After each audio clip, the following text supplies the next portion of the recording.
তারা বুথ পর্যন্ত চলে যাচ্ছে, এগুলো কিন্তু আমাদের পর্যন্ত অভিযোগ আছে। প্রশাসনকে জানানোর পর কোনো ব্যবস্থা নিচ্ছে না। পাশাপাশি অনেকে কার্ড বিলি করছে, এটাও কিন্তু একজন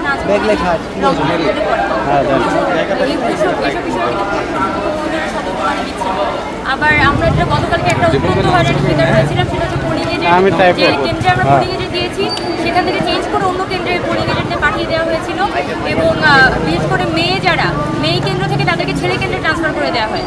সো এটার কারণে আমরা প্রচুর হয়রানির মধ্যে পড়ি। সকালবেলা উঠে আমরা আবার এই সকালে 8টা থেকে 9টা পর্যন্ত আমাদের কিন্তু এই পোলিং এজেন্টের কেন্দ্রে ঠিকঠাক মতো পৌঁছানো এই কাজটা করতে হয়েছে।